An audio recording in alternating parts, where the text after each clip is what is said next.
আসসালামু আলাইকুম viewers, welcome back to my channel. সবাই কেমন আছেন? আশা রাখছি ভালো আছেন।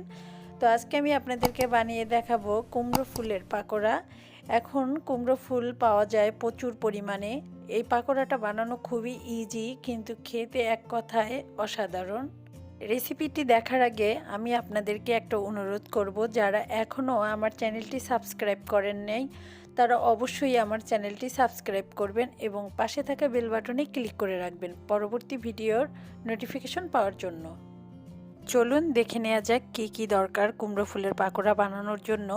এখানে আমি কয়েকটি কুমড়ো ফুল কেটে পানিতে ধুয়ে নিয়েছি, আর নিয়েছি 1 কাপ পরিমাণের বেসন, আর নিয়েছি হাফ কাপ পরিমাণের চালের গুঁড়ো। চালের গুঁড়োটা নিয়েছি পাকোড়াটা ক্রিস্পি হওয়ার জন্য। নিয়েছি 7-8টার মতো কাঁচামরিচ কুচি, নিয়েছি 3টা পেঁয়াজ কুচি, নিয়েছি ধনিয়া পাতা আর একটি ডিম। আপনাদেরকে একটু আমি দেখিয়ে দিচ্ছি কিভাবে আমি কুমড়ো ফুলটা কেটে নিয়েছি। এখানে একটা কুমড়ো ফুল আপনাদেরকে দেখানোর জন্য রেখে দিয়েছি। তো এই ফুলটাকে আমি ছুরি দিয়ে এইভাবে পিছন সাইডটা কেটে নিয়েছি। এটা কাটার কারণ, এটা সহ খাওয়া যাবে না কুমড়ো ফুলের পাকোড়া, ওটার ভিতরে পোকা থাকতে পারে, তাই ওইটা কেটে নিলাম। এখন আমি একটা মিক্সিং বোলে দিয়ে দিলাম পেঁয়াজ কুচি। এখানে আমি সব পেঁয়াজ কুচি দিইনি, অল্প পরিমাণে দিয়েছি। আর এখন দিয়ে দিলাম কাঁচা মরিচ। আসলে ঝালটা যার যার স্বাদ অনুযায়ী দিয়ে নেবেন। এখানে আমি বড়দের জন্য বানিয়েছি, তো এই কারণে আমি একটু মরিচের পরিমাণটা বেশি দেব, কারণ পাকোড়াতে মরিচের পরিমাণটা বেশি দিলে খেতে অনেকটা ভালো লাগে। তো এই কারণে আমি এটা দিয়ে নিলাম।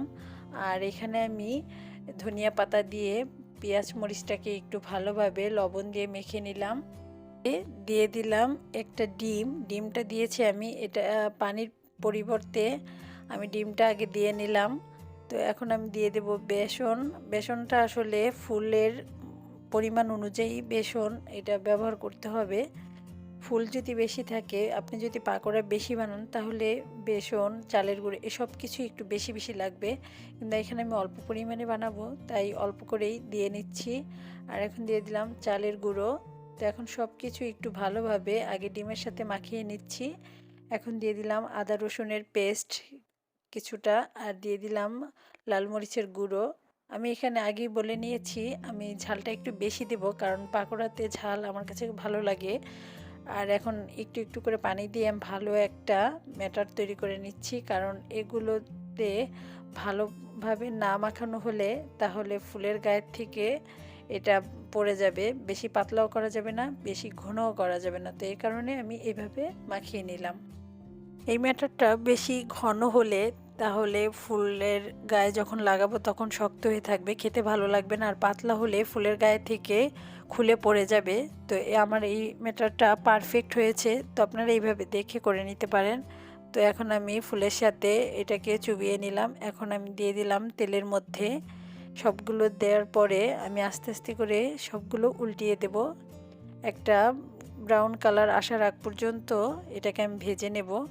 এটাকে লো আঁচে ভাজতে হবে, বেশি আঁচে ভাজা যাবে না, তাহলে পুড়ে যাবে, খেতে ভালো লাগবে না। তো দেখতেই পাচ্ছেন আমি কিভাবে ভেজে নিচ্ছি।